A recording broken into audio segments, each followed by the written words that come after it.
Everyone, हम लोग JEE mains के आज का पेपर का डिस्कशन करने वाले हैं और इससे आपको पता चलेगा कि आगे किस टाइप के क्वेश्चंस आने वाले हैं। सो जो भी बच्चे जेई मेंस का पेपर देने गए थे वो कुछ कुछ क्वेश्चंस देख लें जो हमें पता है कि उसके सॉल्यूशंस क्या हो सकते हैं और उसके हिसाब से अगले जो बच्चे हैं नेक्स्ट डे का पेपर है नेक्स्ट डे है वो उसका प्रिपरेशन फर्दर कर सकते हैं और ऐसे क्वेश्चंस के लिए रेडी रह सकते हैं। तो ये हमारे विकास सर है जो कि केमिस्ट्री डिस्कस करेंगे और ये हमारे जो सर हैं फिजिक्स के स्पेशलिस्ट वीर सर इनका नाम है। और ये सपना मैम। तो हम लोग दोनों मिलकर मैथ्स एंड फिजिक्स डिस्कस करेंगे। सर एक लौते हैं जो केमिस्ट्री के विद्वान हैं तो ये केमिस्ट्री डिस्कस करेंगे। बिल्कुल सर बिल्कुल शुरू आप ही कीजिए। बिल्कुल। मिलते हैं। देखिए जैसे जैसे बच्चों के साथ मिल रहा हूँ वैसे वैसे हमारे पास क्वेश्चन पेपर मिल रहा है। क्वेश्चन सबसे पहला एक आया है ऑर्गेनिक केमिस्ट्री का आया है। देखिए ऑर्गेनिक केमिस्ट्री का सबसे बढ़िया सा क्वेश्चन है aldehyde ketone and carboxylic acid का। पहले मैं क्वेश्चन लिखता हूँ आपको। ये ए गिब्स, इसका हमने रिडक्शन करवाया है, H2PT है, ठीक है। और यहाँ पे क्या है, हॉट अल्कलाइन KMnO4 है, ठीक है। KMnO4 के बारे में मैं आपको आइडिया होगा। KMnO4 क्या होता है, स्ट्रॉन्ग ऑक्सीडाइजिंग एजेंट होता है, साथ में H+/H2 है। यहाँ पे क्या की मैंने देखना, ये चीज बेंजीन कुछ इस तरीके से और यहाँ से एक रिंग कनेक्टेड है, ठीक है। और ये आपका एक और बेंजीन और यहाँ से दो ठो कार्बोक्सिलिक एसिड ग्रुप अटैच है, राइट। आपको आइडेंटिफाई करना है क्या इसमें, इस क्वेश्चन में आपको ए आइडेंटिफाई करना है, ठीक है। ऑप्शन आपको गिवन है, देखो मैं बता रहा हूँ। ऑप्शन ए क्या है, ये बेंजीन और यहाँ से एक डबल बॉन्ड यहाँ पे कनेक्टेड है, नंबर 1। ऑप्शन बी बेंजीन और यहाँ से क्या है, साइक्लोहेक्सेन है। सी क्या है, डबल बॉन्ड एक और ले लो, ये सी है। और ऑप्शन नंबर डी क्या है, कुछ इस तरीके से डबल बॉन्ड यहाँ पे है और ये हो गया इस तरीके से, ठीक है। अब आप बताइए, इसमें तो टोटल 2 चैप्टर के क्वेश्चन को अगर हम देखा जाए, 2 चैप्टर के कॉन्सेप्ट इन्वॉल्व हैं। एक तो हम बोलेंगे किसका, हाइड्रोकार्बन का, जिसमें आप रिडक्शन करवा दो। तो रिडक्शन करवाएंगे तो क्या बनेगा, अल्केन बनेगा। अगर जब आप अल्कीन का रिडक्शन कराओगे तो क्या बनेगा, अल्केन बनेगा। और यहाँ पे क्या है, स्ट्रॉन्ग ऑक्सीडाइजिंग एजेंट यूज किया हुआ है ना। तो जब हम अल्कीन का स्ट्रॉन्ग ऑक्सीडाइजिंग एजेंट के साथ रिएक्शन करवाते हैं तो वहाँ पे क्या बनता है, कार्बोक्सिलिक एसिड बनता है, राइट। तो बताओ option A B C and D में से क्या होगा। ध्यान से देखो, ऑप्शन सी एंड डी को तो आप ऐसे कट कर सकते हो, क्यों, क्योंकि यहाँ पे बेंजीन है, इन दोनों में बेंजीन नहीं है, ठीक है। तो सी एंड डी हो गया, कट हो गया, ठीक है। अब हम बात करेंगे ऑप्शन ए एंड बी को। ऑप्शन बी में कोई भी पाई बॉन्ड यहाँ पे नहीं है, तो अगर पाई बॉन्ड नहीं है तो फिर रिडक्शन आखिर किसका होगा, तो ऑप्शन बी भी कट हो गया। अब आप ऑप्शन ए को देखो, आप इसमें क्या करोगे, यहाँ पे आपको पाई बॉन्ड है, राइट। इसमें अगर आप रिडक्शन करोगे हाइड्रोजन के साथ ओवर प्लेटिनम, क्या बन जाएगा, ये वाला कंपाउंड बन जाएगा। और साथ में अगर आप इसका क्या करोगे बताओ, स्ट्रॉन्ग ऑक्सीडाइजिंग एजेंट के साथ रिएक्शन करोगे तो ये क्या बन जाएगा, 2 ठो कार्बोक्सिलिक एसिड बन जाएगा, राइट। ये मैंने आपको बताया था KMnO4 है ना। ये हो गया क्या, बेंजीन, और जहां से डायरेक्टली अटैच है वहां पे क्या आ जाएगा, 2 ठो कार्बोक्सिलिक एसिड बन गया, COOH हो गया, राइट। तो इसका आंसर क्या होगा करेक्ट, इसका करेक्ट आंसर क्या होगा, ऑप्शन नंबर ए। क्लियर है। चलिए और भी क्वेश्चन है उसके ऊपर डिस्कस करते हैं। सेकंड क्वेश्चन जो हमारे पास बच्चों के थ्रू आया है वो है केमिकल काइनेटिक्स का है, ठीक है। सर मेरा एक क्वेश्चन है जी, ये वाले क्वेश्चन को आप क्या रेट करते हैं, आसान रेट करते हैं कि टफ रेट करते हैं। देखिए ये क्वेश्चन तो सर बच्चों के पॉइंट ऑफ व्यू से, बच्चे जहाँ तक हमें बताए हैं सारे बच्चे बोल रहे हैं कि ये हार्ड है, बट मेरे हिसाब से ये वाला पोर्शन जो ऑलरेडी सारे टीचर भी पढ़ा देते हैं क्लास में, क्योंकि ये बिल्कुल एनसीईआरटी का है और ये चीज़ भी एनसीईआरटी का है। लेकिन अगर दिखने में 2-2 रिंग है ना, उसके कारण बच्चों को थोड़ा कॉम्प्लेक्स दिख रहा था। तो आने वाले जो बच्चे हैं उनके लिए क्या सजेशन, जो अगले पेपर जिनका है। नहीं, मैं तो ये बोल रहा हूँ कि केमिस्ट्री का पेपर सारे पेपर आसान ही आ रहा है, ऐसा नहीं फिजिक्स हो केमिस्ट्री या मैथ्स हो। लेकिन केमिस्ट्री में अगर ऑर्गेनिक की पॉइंट ऑफ व्यू से अगर हम बात करें तो सिर्फ रीजेंट को देख करके जाएंगे ना, वो क्वेश्चन आसान तरीके से कर सकते हैं। सिर्फ ये रीजेंट है, देखिए KMnO4 है, उस रीजेंट के बेसिस पे इसका आंसर क्या आ गया, ये आंसर आ गया। सिर्फ रीजेंट याद करना बच्चों को, रीजन बहुत ज्यादा जरूरी है। बिल्कुल बिल्कुल सर, बहुत जरूरी है। ठीक है सर, अगला क्वेश्चन जी, अगला क्वेश्चन सर काइनेटिक्स का आया है, इसको मैं मिटा देता हूं।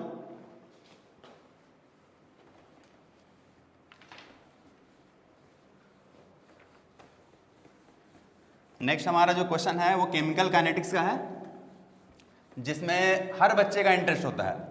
अगर हम फिजिकल केमिस्ट्री के पॉइंट ऑफ व्यू से बात करें, वो भी 12th क्लास का, तो सबसे आसान सा चैप्टर कौन सा है बताइए? या बिल्कुल केमिकल काइनेटिक्स। तो चलिए देखते हैं क्या क्वेश्चन है। क्वेश्चन बड़ा सिंपल है, क्या है गिवन है? फॉर टू केमिकल रिएक्शन, पहले मैं क्वेश्चन लिख देता हूं। For two chemical reaction between A and B,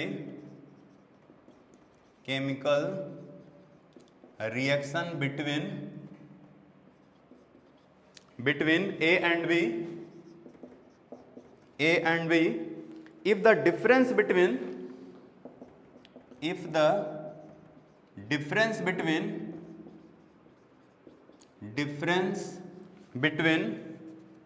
their activation energy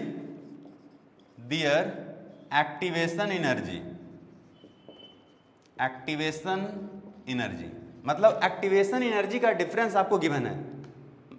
इसका मतलब क्या हुआ? डेल्टा ई का वैल्यू आपको गिवन है, राइट? कितना गिवन है देख लो, इज 20 किलो जूल, ठीक है, एट 300 केल्विन, राइट? साथ ही आपको ये भी लिखा हुआ है कि आर का जो वैल्यू आपको लेना है वो कितना लेना है? 8.3 लेना है, ठीक है? और your aim is to find ln K2 upon K1, ln K2 upon K1, ये आपको निकालना है। बिल्कुल फॉर्मूला बेस्ड क्वेश्चन है। अगर आपने फॉर्मूला पढ़ा होगा केमिकल काइनेटिक्स का, तो आप इजीली इस क्वेश्चन को कर सकते हो। बोलो कौन सा फॉर्मूला है, किसी को याद है? आपने पढ़ा होगा कि टेम्परेचर जो होता है, सॉरी रेट कांस्टेंट जो होता है वो किसके ऊपर डिपेंड करता है? टेम्परेचर के ऊपर। उसका फॉर्मूला आपने क्या पढ़ा था बताओ? चलो मैं बता देता हूँ। ln K2 upon K1 equals to delta H upon R into 1 upon T1 minus 1 upon T2, right? ये आपने पढ़ा है ना? बट यहाँ पे कोई अलग अलग टेम्परेचर पे रिएक्शन गिवन नहीं है। ऐसा नहीं कि T1 पे K1 है और T2 पे K2 है, ऐसा कुछ नहीं है, राइट? तो आप इसको सिंप्लीफाई तरीके से आप ऐसे लिख सकते हो ना, ln K2 upon K1 equals to, और डेल्टा H को आप क्या लिखते हैं? किसी को याद आ रहा था बताइए? डेल्टा H इक्वल्स टू, मैंने बताया था ना, E forward minus E backward, E forward minus E backward. तो ये जो डिफरेंस ऑफ एक्टिवेशन एनर्जी है उसका वैल्यू कितना गिवन है? 20 किलो जूल। ये आपका वैल्यू कितना है? 20 किलो जूल है, ठीक है? तो इसको आप क्या लिखोगे बोलो? Delta E divided by R into 1 upon T, क्योंकि डिफरेंस गिवन है नहीं T1 T2, राइट? तो बोलो क्या आ जाएगा? डेल्टा E का वैल्यू कितना गिवन है? क्वेश्चन में गिवन कितना? 20 किलो जूल, 20। और हाँ, एक चीज का ध्यान देना, ये जो किलो जूल है ना, आप इसको पहले जूल में कन्वर्ट कीजिए। मैक्सिमम बच्चे यहाँ पे मिस्टेक करते हैं कि किलो को भूल जाते हैं। तो अगर आप किलो को भूल जाओगे आपका आंसर नहीं आएगा, राइट? और ऊपर से ये कौन सा है? इंटीजर टाइप का क्वेश्चन है। उसमें जैसे अगर आंसर नहीं आएगा आप वहाँ पे तो आपको ऑप्शन भी गिवन नहीं रहेगा, और बिना ऑप्शन के तो आप कर भी नहीं सकते हो, क्योंकि आपकी आदत बनी हुई रहती है ना?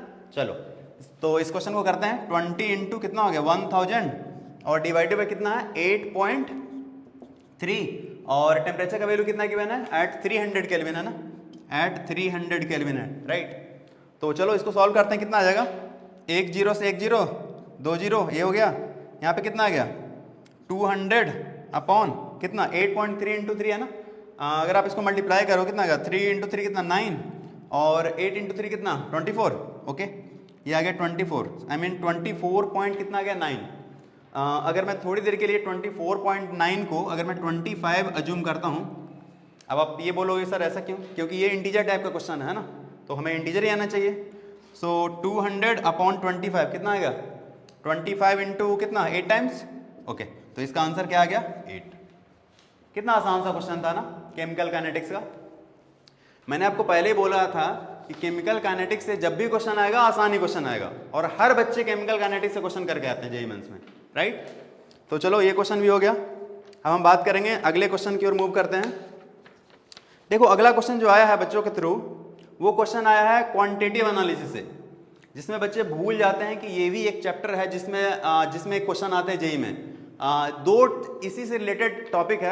एक का नाम क्या है? क्वालिटेटिव एनालिसिस, और दूसरे का क्या नाम है? क्वांटिटेटिव एनालिसिस, जहां से मैक्सिमम चांसेस रहता है कि एक क्वेश्चन कंफर्म है आने का, ठीक है? तो चलिए इसके ऊपर बात करते हैं। पहले मैं इसको मिटाता हूं। और ये क्वेश्चन जो है वो कैरियस मेथड से आया है, परसेंटेज ऑफ सल्फर एस्टिमेट करना आपको।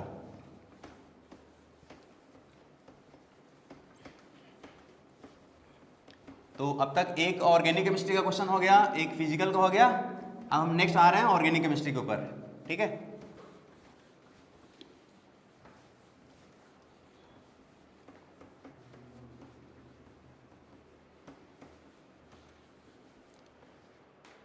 हाँ देखिए, नेक्स्ट क्वेश्चन क्या है, question number 3। In sulphur estimation, in sulphur estimation 0.7 gram of an organic compound, क्या 0.7 gram of an organic compound, organic compound gives 1 gram of barium sulfate, gives 1 gram of barium sulfate, 1 gram of barium sulphate, ठीक है। कौन सा method है, in Carius method. What is the percentage of sulphur in the compound, what is the percentage of sulphur in the compound. देखो सबसे आसान सा question है, जब भी मैं क्वांटिटेटिव एनालिसिस पढ़ाता हूँ उसमें जितने भी फॉर्मूले हैं, लाइक जितने भी एस्टिमेट करने का है, लाइक परसेंटेज ऑफ नाइट्रोजन निकालने का, परसेंटेज ऑफ सल्फर निकालने का, परसेंटेज ऑफ क्लोरीन निकालने का, परसेंटेज ऑफ ब्रोमीन निकालने का, परसेंटेज ऑफ आयोडीन निकालने का, मैंने सबके ट्रिक दिया था। देखो तो चलो इस ट्रिक के हेल्प से इस क्वेश्चन को करते हैं। देखो क्या है, बेरियम सल्फेट है ना, बेरियम सल्फेट है, कुछ याद आया। परसेंटेज ऑफ सल्फर निकालने के लिए मैंने इसका बताया था कि किस तरीके से इसका मॉलिक्यूलर मास निकालते हैं। देखो सल्फर का एटॉमिक मास कितना होता है, 16 हो गया एटॉमिक नंबर, तो एटॉमिक मास कितना होगा 32, इसका हो गया 32। और ट्रिक मैंने क्या सिखाया था, पहले लिखो 2, ये हो गया इसका 2, उसके बाद क्या है 3, और उसके बाद क्या फिर से 3, तो 233 क्या हो गया इसका बेरियम सल्फेट का मॉलिक्यूलर मास हो गया, राइट। ये आपका है बेरियम सल्फेट का मॉलिक्यूलर मास है। अब बेरियम सल्फेट का मॉलिक्यूलर मास मिल गया है और हमें निकालना क्या, percentage of sulphur in the compound, right. देखो और ध्यान से देखो ना, परसेंटेज ऑफ सल्फर का मैं डायरेक्ट बता रहा हूं। यहां पे ऑर्गेनिक कंपाउंड का मास कितना गिवन है, ऑर्गेनिक कंपाउंड का मास कितना गिवन है 0.7 ग्राम, राइट, 0.7 ग्राम, ठीक है। तो एक बात बताइए, 233 ग्राम क्या है इसका मॉलिक्यूलर मास है, तो 233 ग्राम में कितना ग्राम सल्फर है बताइए। आप बोलोगे सर कि 233 ग्राम में, जहां तक मुझे लग रहा है इसमें क्या है 32 ग्राम क्या है सल्फर है, यस और नो। तो अगर 233 ग्राम में 32 ग्राम सल्फर है, आई मीन 1 मोल सल्फर है, तो आप मुझे बताइए कि 1 ग्राम में कितना होगा, क्योंकि क्वेश्चन में कितना गिवन है 1 ग्राम बेरियम सल्फेट है, कितना है 1 ग्राम ऑफ बेरियम सल्फेट, तो 1 ग्राम में कितना होगा बताइए, 1 ग्राम में आ जाएगा कितना 32/233 आ जाएगा, क्लियर। तो ये आपको क्या मिला, इतना ग्राम सल्फर मिला। और जब भी बात करें परसेंटेज निकालने का, तो परसेंटेज आप कैसे कैलकुलेट करते हो, जिसका भी परसेंटेज निकालना है ऊपर में उसका मास हो जाएगा divided by total mass into क्या करेंगे 100, राइट। तो चलो करते हैं, देखिए परसेंटेज ऑफ सल्फर क्या होगा बोलो, सल्फर का मास कितना है 32/233, right, divided by organic compound का मास वो कितना है 0.7 और इनटू हम क्या कर देंगे 100 कर देंगे। आसान है ना, कितना आसान सा क्वेश्चन आया था। मैं हर बार बच्चों को यही बोलता हूँ, क्वालिटेटिव एनालिसिस क्वांटिटेटिव एनालिसिस दोनों पढ़ कर जाओ, एक क्वेश्चन कन्फर्म है वहां से आने का, मतलब 4 नंबर तो आपके ऐसे बन जाएंगे, क्लियर। तो देखा जाए तो ये भी अब तक हमने 3 क्वेश्चन डिस्कस किया है, तीनों के तीनों क्वेश्चन के आसान तरीके से आप कर सकते थे। अब हम मूव करते हैं एक और अच्छे से क्वेश्चन, जिसका कहाँ से आया है, इनऑर्गेनिक केमिस्ट्री का क्वेश्चन है। देखिए इसको पहले एक बार देख लो, और हाँ जो भी आपका आंसर आए कमेंट सेक्शन में अपना आंसर जरूर डालिएगा। देखो इनऑर्गेनिक केमिस्ट्री से एक बहुत आसान सा क्वेश्चन आया है, आपने पढ़ा होगा ionisation energy, electron affinity, electronegativity. इसमें मैंने बताया था कि आयोनाइजेशन एनर्जी में जो जैसे बोरॉन फैमिली की बात करें, है ना, तो बोरॉन फैमिली में आप किस तरीके से आयोनाइजेशन एनर्जी याद करते हो? आपको आइडिया होगा टिल्टेड डब्लू, है ना, उसमें मैंने बोला था पुष्पा कि पुष्पा झुकेगा नहीं, है ना। उसके बाद अगर हम बात करें ग्रुप नंबर 17 और 16 एंड 17 में इलेक्ट्रॉन एफिनिटी का ऑर्डर मैंने आपको याद करने के लिए सिखाया था। याद है किसी को? क्या सिखाया था, याद है? Chlorine, fluorine, bromine, iodine. और अगर हम बात करें ग्रुप नंबर 16 में, उसका क्या सिखाया था? स्टाइल से टेपो ओ, राइट। तो चलो देखते हैं, पहले क्वेश्चन को देखते हैं क्या क्वेश्चन में पूछ रहा है। देखिए क्वेश्चन में क्या पूछ रहा है, which of the following the correct order with respect to the property indicated. चलो पहले मैं क्वेश्चन लिख देता हूं पूरा। Which of the following is the correct order is the correct order with respect to the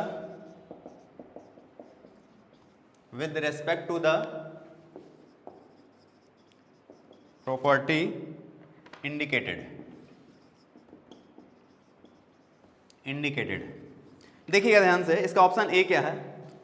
chlorine greater than fluorine. इसमें correct order चाहिए, ठीक है। बी, और ये ब्रैकेट में लिख लीजिएगा आयोनाइजेशन एनर्जी,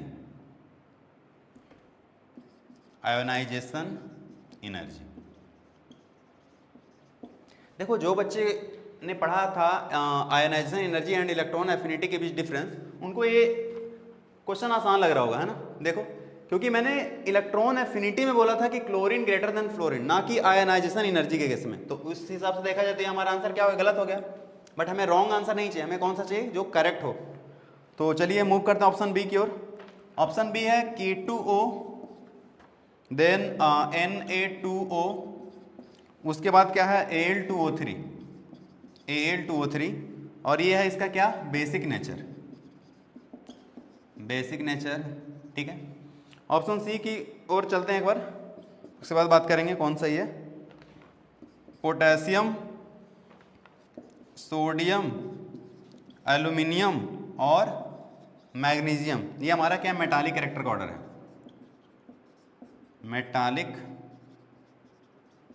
मेटालिक कैरेक्टर को किस तरीके से आप पहचानते हो? जो आसानी से इलेक्ट्रॉन लूज कर रहे हैं, है ना, उसका मेटालिक कैरेक्टर क्या होगा? ज़्यादा होगा, राइट। एंड ऑप्शन डी आपका क्या है? None of these. चलिए स्टार्ट करते हैं। तो ऑप्शन ए को तो आपने पहले ही कट कर दिया कि ये तो रॉन्ग है। अब हम बात करेंगे ऑप्शन बी। देखो क्या है? K2O, Na2O, Al2O3 basic nature है। तो बेसिक नेचर का मतलब क्या? मेटल के ऑक्साइड क्या होता है? बेसिक इन नेचर होते हैं। तो सारे के सारे मेटल नहीं है, कोई बात नहीं। तो सबसे बढ़िया मेटल कौन है? पोटेशियम, सोडियम और एल्यूमिनियम में से ऑब्वियसली आप बोलोगे सर पोटेशियम है, तो ये हमारा क्या होगा? ज़्यादा बेसिक होगा। उसके बाद सोडियम और Al2O3, इसका नेचर क्या होता है? एम्फोटेरिक होता है। आपको आइडिया होगा इसका नेचर क्या होता है? Amphoteric, right. तो हमारा ये आंसर क्या हो गया? सही हो गया ना। चलो ये तो करेक्ट है। एक काम करते हैं, ऑप्शन सी को भी देख लेते हैं, ठीक है। Potassium, sodium, aluminium and magnesium, हमें बताना क्या? Metallic character. तो पोटेशियम और सोडियम में तो ऑब्वियसली पोटेशियम क्या होगा? इसका मेटालिक कैरेक्टर क्या होगा? ज़्यादा होगा, है ना। अगर हम एल्यूमिनियम और मैग्नीशियम की ओर देखें तो ये तो गलत है ना। क्यों? एल्यूमिनियम का मेटालिक नेचर क्या होगा? लेस होगा ना एज कम्पेयर टू मैग्नीशियम। क्यों? क्योंकि मैग्नीशियम के आउटर मोस्ट सेल में 2 इलेक्ट्रॉन होते हैं, but if we talk about aluminium, उसके आउटर मोस्ट सेल में कितने इलेक्ट्रॉन होते हैं? 3 इलेक्ट्रॉन। तो उस हिसाब से देखा जाए तो मेटालिक कैरेक्टर किसका ज़्यादा होना चाहिए? ऑब्वियसली मैग्नीशियम का होना चाहिए ना। तो ये हमारा आंसर क्या हो? गलत हो गया। और नन ऑफ दिस, ये तो होगा ही नहीं, है ना। तो हमारा करेक्ट आंसर क्या है? Option number B. तो ये भी देखो कितना आसान सा क्वेश्चन था इनऑर्गेनिक केमिस्ट्री का। मैक्सिमम बच्चे डर जाते हैं कि सर पी ब्लॉक है, डी एंड ए ब्लॉक है, कितना पढ़ें। मैंने बार बार बच्चों को यही बोलता हूँ कि पी ब्लॉक में आपको पूरा पढ़ने की जरूरत नहीं है। आप नॉर्मल सा जो ट्रेंड है ना, like ionisation energy, electron affinity, electronegativity, melting point क्या होता है, बॉइलिंग पॉइंट का ऑर्डर क्या होता है, ये सारा ऑर्डर आप बस याद रखो, ऐसा नहीं कि आप जितने भी उसके ऑर्गेनिक कंपाउंड हैं लाइक नाइट्रोजन के कंपाउंड, सल्फर के कंपाउंड, फॉस्फोरस के कंपाउंड, ये सब आपको पढ़ने की जरूरत नहीं है, ठीक है। तो चलो आसान सा क्वेश्चन हो गया था। इसके बाद हम मूव करते हैं अगले क्वेश्चन की ओर। हाँ देखिए, हम बार बार बात किए थे, एक बार और मैं लास्ट टाइम बच्चों से बात किया था कि बायोमोलिकुल्स, बायोमोलिकुल्स से जो क्वेश्चन आएगा जनरली आसानी क्वेश्चन आता है, और ये भी एक आसान सा ही क्वेश्चन है। देखिए मैं बताता हूँ आपको, आप लोगों को मैंने बोला था अमाइनो एसिड याद करने के लिए, है ना, 10 इसेंशियल और 10 नॉन इसेंशियल। तो यहाँ पे पूछा गया है इसेंशियल अमाइनो एसिड के बारे में, और दूसरा पूछा गया है कि एक कंपाउंड है ग्लाइसिन, उसके में बताना है कि इसमें कायरल सेंटर है या नहीं है, ठीक है। चलो देखते हैं, आसान सा क्वेश्चन एक और आ गया, नंबर 5। ये असर्शन रीजन टाइप का क्वेश्चन है। देखिए स्टेटमेंट 1 में लिख रहा हूं, स्टेटमेंट 1,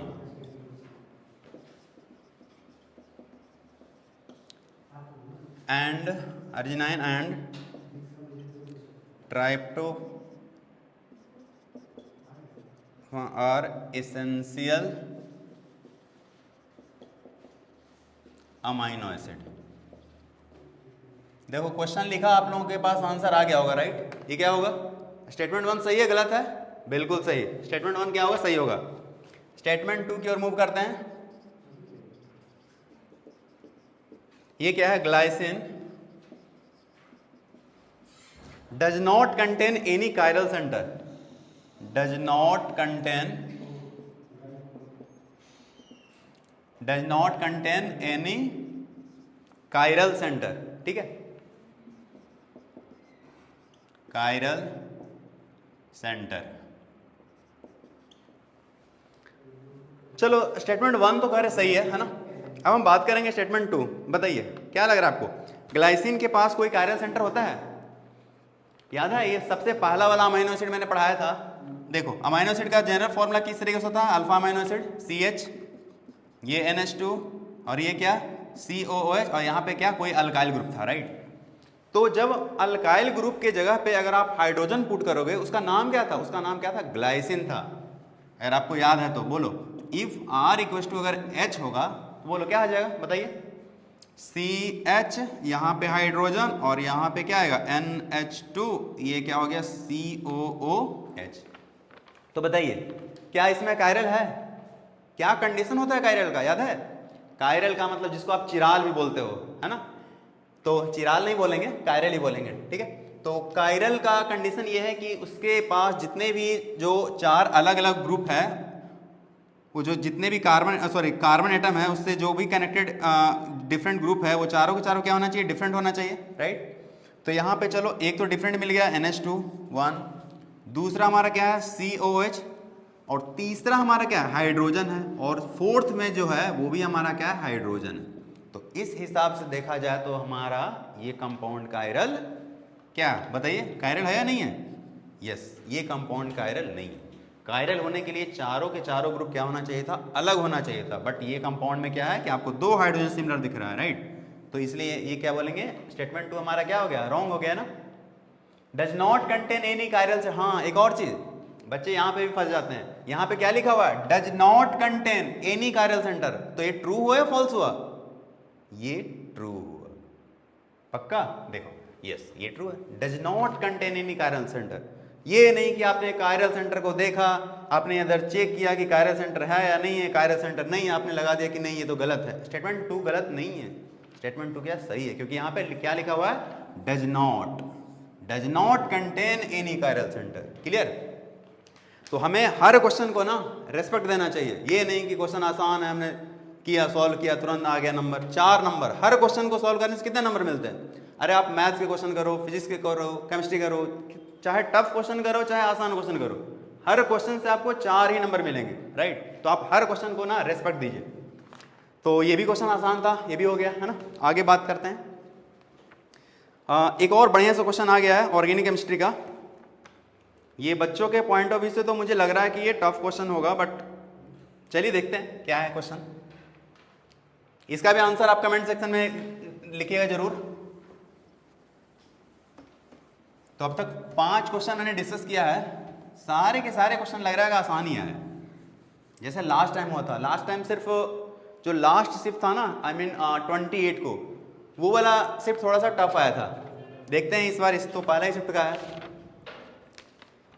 ओके सो ये थोड़ा सा बड़ा सा क्वेश्चन दिख रहा है, कोई नहीं, देखते हैं क्या है। ये बेंजीन है, कॉन्सेंट्रेटेड HNO3 ओवर H2SO4। इसको देख करके कुछ याद आया आपको? मैंने पढ़ाया था नाइट्रेशन, सल्फोनेशन, हैलोजिनेशन, क्या है ये? याद करो। ये कंसंट्रेटेड HNO3 एंड H2SO4 है ना, ये नाइट्रेशन है। नाइट्रेशन का मतलब क्या? नाइट्रो ग्रुप लगेगा, राइट। तो चलो नाइट्रो ग्रुप लगाएंगे बाद में, पहले देखो पहले क्वेश्चन को अच्छे तरीके से। इसके बाद क्या है? SN over HCl। इसके बाद भी कुछ याद आ रहा होगा, SN over HCl, Fe over HCl, right.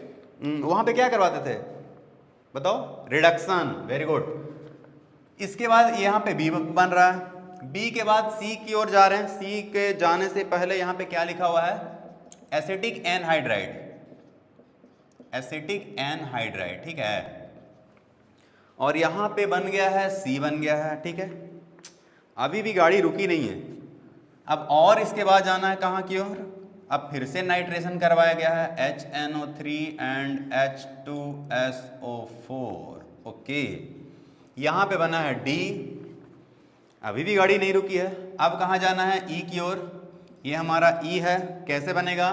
H plus over H2, ठीक है। बट यू नो वॉट, इसमें आपको E नहीं निकालना है कि यहाँ पे जो फाइनल प्रोडक्ट जो बनेगा E वो क्या होगा। इस क्वेश्चन में ये नहीं आइडेंटिफाई करना है। तो आइडेंटिफाई करना क्या है? आइडेंटिफाई ये करना है कि जो हमारा फाइनल प्रोडक्ट बनेगा ना E, उसमें आपको बताना है परसेंटेज ऑफ नाइट्रोजन बताना। क्या बताना है? परसेंटेज ऑफ नाइट्रोजन बताना। तो थोड़ा सा इस क्वेश्चन को ना कॉम्प्लेक्स कर दिया गया है, बट ये क्वेश्चन कॉम्प्लेक्स नहीं है। चलो करते हैं सॉल्व, देखते हैं क्या है ना। तो किया जाए स्टार्ट। एक बार पहले देख लो क्वेश्चन को, एक रफ आइडिया मिल जाएगा पहले क्या होगा उसके बाद क्या होगा, है ना। तो सबसे पहले तो देख लो, ये बेंजीन है।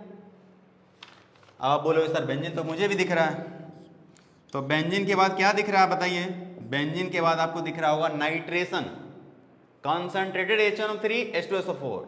और हाँ एक और चीज, मैक्सिमम बच्चे सल्फोनेशन और नाइट्रेशन में कंफ्यूज हो जाते हैं कि सर सल्फोनेशन में भी H2SO4 रहता है और नाइट्रेशन में भी H2SO4 रहता है, तो दोनों को पहचानेंगे कैसे?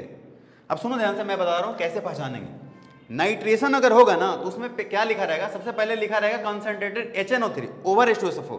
But if we talk about what sulphonation, उसमें क्या रहेगा? 2 बार कॉन्सेंट्रेटेड H2SO4 रहेगा, या फिर उसके जगह पे फ्यूमिंग H2SO4 भी रह सकता है, ठीक है। तो इस तरीके से आप आइडेंटिफाई कर सकते हो। तो इस हिसाब से देखा जाए तो ये हमारा सल्फोनेशन तो नहीं है, क्या है? नाइट्रेशन है। तो चलिए करवाते हैं नाइट्रेशन। कॉन्सेंट्रेटेड HNO3 है, ओके। कॉन्सेंट्रेटेड H2SO4 क्या बन जाएगा? नाइट्रेशन मतलब NO2 ग्रुप लग गया, राइट।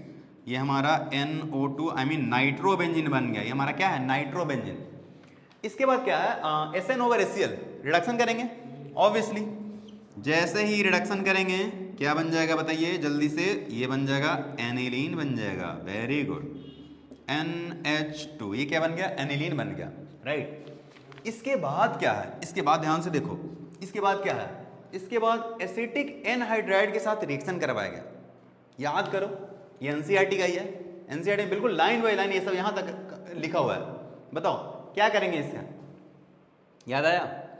इस क्वेश्चन में क्या है एक्चुअल में? ये NH2 है, ये इस रिंग को क्या कर रहा है? एक्टिवेट कर रहा है। एक्टिवेट करना इन द सेंस यहाँ पे रिंग में इलेक्ट्रॉन की डेंसिटी को क्या करेगा? बढ़ाएगा। और कहाँ पे बढ़ाएगा? ऑर्थो एंड पैरा पे बढ़ाएगा। मतलब ऑर्थो एंड पैरा पे इलेक्ट्रॉन की डेंसिटी क्या हो जाएगा? ज्यादा हो जाएगा, राइट। इसके बाद जब आप रिएक्शन कराओगे तो वहां पे ऑर्थो पे भी ग्रुप आएगा और पैरा पे भी ग्रुप आएगा, लेकिन हमें ऑर्थो एंड पैरा पे दोनों पे जगह पे ग्रुप नहीं चाहिए, हमें कोई एक जगह पे चाहिए। उसके लिए हमने क्या किया? इसका रिएक्शन एसिटिक एनहाइड्राइड के साथ किया है। एसिटिक एनहाइड्राइड का काम यहाँ पे क्या है?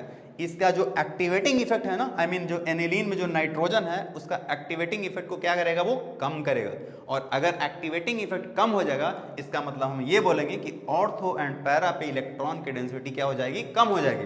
तो अगर ऑर्थो एंड पैरा पे इलेक्ट्रॉन की डेंसिटी कम हो जाएगी तो हमें जो फाइनल प्रोडक्ट मिलेगा वो सिर्फ सिंगल प्रोडक्ट मिलेगा। और उस सिंगल प्रोडक्ट में ऑर्थो वाला लेंगे या पैरा वाला लेंगे, बताओ जल्दी से। मेजर कौन होगा, ऑर्थो एंड पैरा? बिल्कुल सही जवाब पैरा होगा। क्यों? मैंने बोला है दूर रहोगे, स्टेबल रहोगे, पास रहोगे, फिर क्या होगा, झगड़े होंगे, है ना। चलो जी, तो इसका रिएक्शन एसिटिक एनहाइड्राइड के साथ करवाता हूं पहले। C double bond O CH3 क्या बन जाएगा बताइए, ये बन जाएगा, क्या बनेगा बताओ जल्दी से। यहाँ पे NH C double bond O CH3, very good, है ना। अब इसका एक्टिवेटिंग इफेक्ट तो हो गया, डिक्रीज हो गया, है ना, क्योंकि यहाँ पे भी रेजोनेंस आएगा। ये जो लोन पेयर था वो सिर्फ रिंग की ओर जा रहा था, लेकिन अब ये जो हमारा लोन पेयर है वो इधर जाएगा, ये इधर आएगा, तो इसका एक्टिवेटिंग इफेक्ट क्या हो गया, डिक्रीज हो गया, राइट। इसके बाद क्या करवाना है, इसके बाद करवाना है कंसंट्रेटेड HNO3, मतलब फिर से क्या कराएंगे, नाइट्रेशन कराएंगे। चलिए कराते हैं nitration. Concentrated HNO3, very good, concentrated H2SO4, okay, करवाते हैं इसका नाइट्रेशन। आप लोगों को ये क्वेश्चन टफ तो नहीं लग रहा था ना, देखो थोड़ा तो लग रहा होगा, ABCDE के बाद भी आपको आंसर नहीं मिल रहा है, उसके बाद भी आपको क्या निकालना, परसेंटेज ऑफ नाइट्रोजन, तो थोड़ा टफ लगा होगा, बट ये क्वेश्चन उतना टफ नहीं है। देखो कैसे टफ नहीं है, देखना ध्यान से। NHC double bond O CH3 nitration कराना है, कहाँ पे, पैरा पे आ जाएगा, ये हमारा आ गया क्या, NO2 ग्रुप, राइट। इसके बाद एट लास्ट H+/H2O हाइड्रोलिसिस करा दो, क्या बन जाएगा, यहाँ से फिर से एनिलीन बन गया, राइट। और वो वाला ग्रुप क्या हो जाएगा, रिमूव हो जाएगा, तो ये बन गया NH2 आ गया, और साथ में क्या आ गया, NO2 आ गया, राइट। तो हमारा जो फाइनल प्रोडक्ट बना वो क्या बना, बेंजीन के ऊपर क्या है, NO2 है, और ये क्या है, एनिलीन है ना। तो एक काम करते हैं, इसका पहले तो मोलिकुलर मास निकालना पड़ेगा, उसके बाद मोलिकुलर मास जैसे निकल जाएगा उसके बाद आप इजीली क्या बना सकते हो, इसका परसेंटेज ऑफ नाइट्रोजन एस्टिमेट कर सकते हो, है ना। तो देखो इसका मोलिकुलर फॉर्मूला क्या होगा बताओ तो जरा। C6H4, मैंने 2 हाइड्रोजन को रिमूव किया, क्यों, क्योंकि एक हाइड्रोजन रिमूव करेंगे NH2 आएगा, एंड दूसरा हाइड्रोजन रिमूव करेंगे क्या आएगा, NO2 आएगा, क्लियर। सो ये NH2 एंड देन NO2।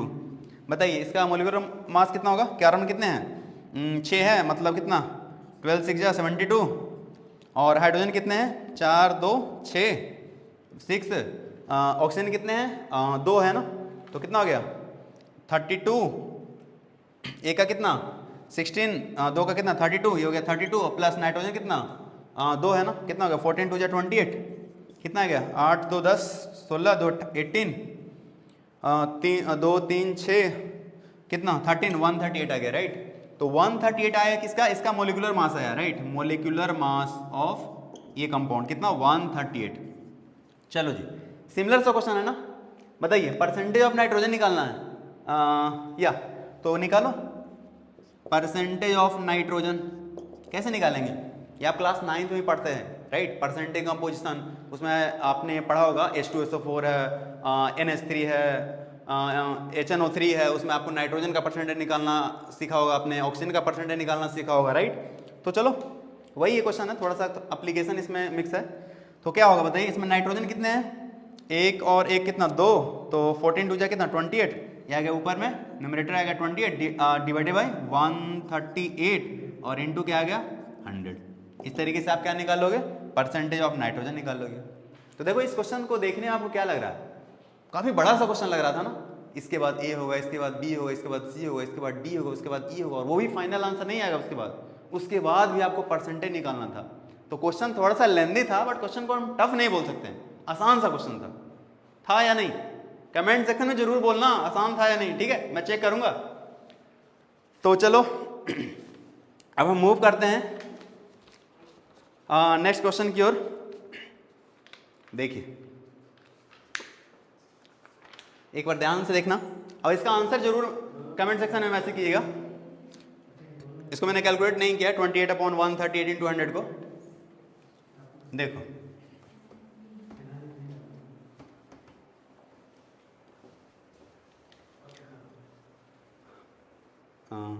दो क्वेश्चन,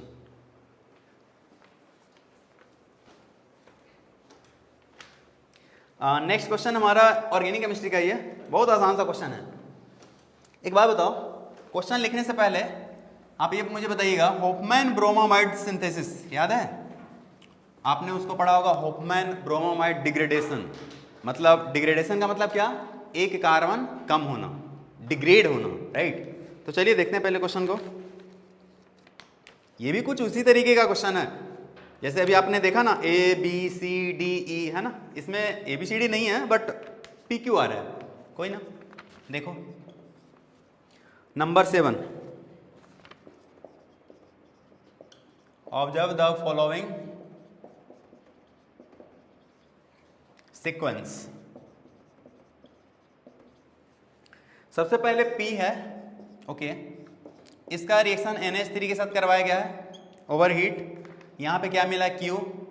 और इसके बाद रिएक्शन करवाया गया किसके साथ? Br2 over KOH। Br2 over KOH, यहाँ पे इसके बाद क्या है? R। एक चीज ध्यान देना, यहाँ पे आप कंफ्यूज मत होना कि Br2 ओवर KOH है। एक और इसके सिमिलर रिएक्शन था, याद है? जहाँ पे CHCl3 ओवर KOH था। याद करो एक बार, CHCl3। ऑर्गेनिक केमिस्ट्री में ना रीजेंट का खेल है।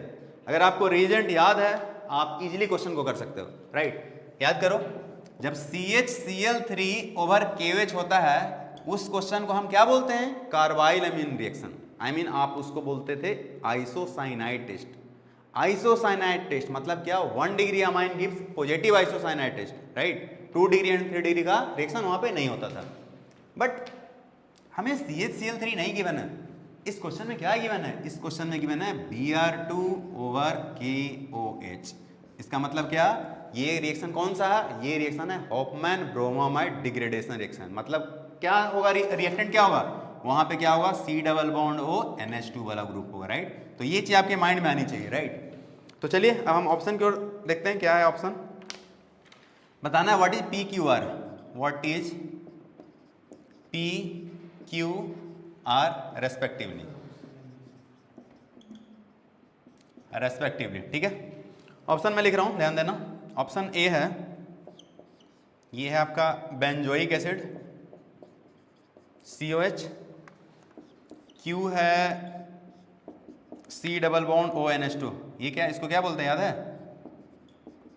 बेंजामाइड, अल्कैनामाइड जिसको आप बोलते थे, राइट। और ये क्या है? एनिलीन है। Option A. ऑप्शन बी देखता हूं, PQR है, PQR, क्लियर। ऑप्शन बी क्या है? देखो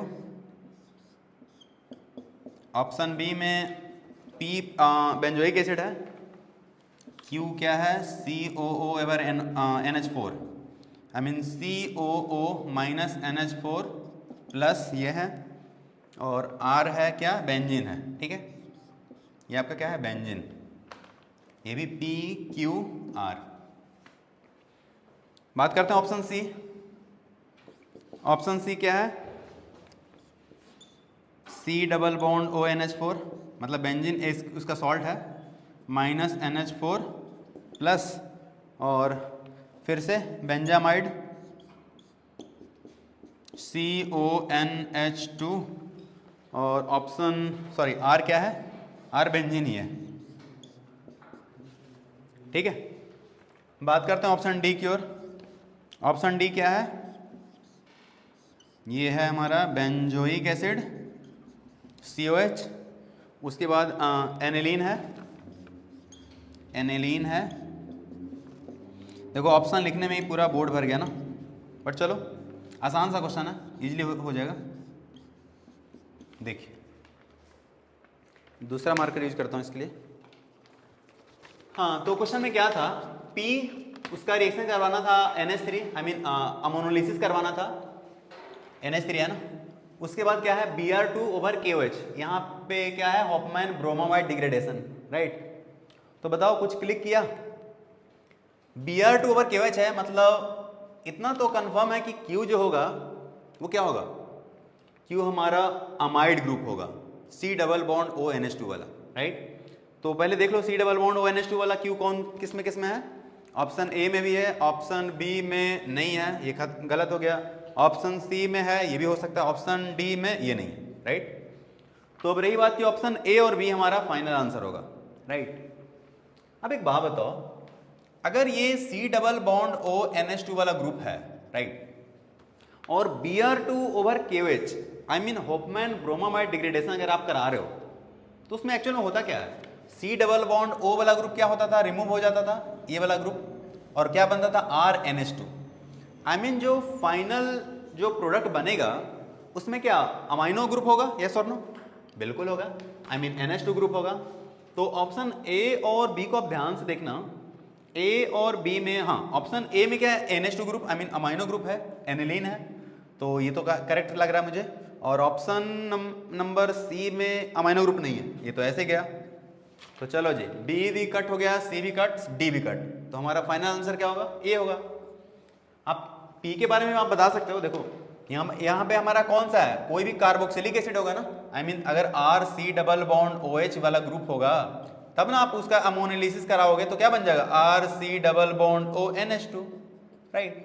तो उसके लिए हमारा P क्या होना चाहिए, अब R के जगह पे क्या हमारा बेंजीन वाला ग्रुप है तो क्या होगा बेंजोइक एसिड होगा, आई मीन ये हमारा बेंजीन है C डबल बॉन्ड OH, और इसका रिएक्शन अगर आप NH3 के साथ करेंगे तो क्या बन जाएगा बताइए, अमोनोलिसिस होकर के C डबल बॉन्ड ONH2 ये बन जाएगा, राइट। और इसी का हमने क्या करवाया फिर से Br2 ओवर KOH, मतलब Hofmann bromamide degradation, C double bond O group remove हो जाएगा, Br2 ओवर KOH, और आपको क्या बन जाएगा बताइए, ये बन जाएगा क्या एनिलीन NH2, ये बन गया क्या एनिलीन, क्लियर है।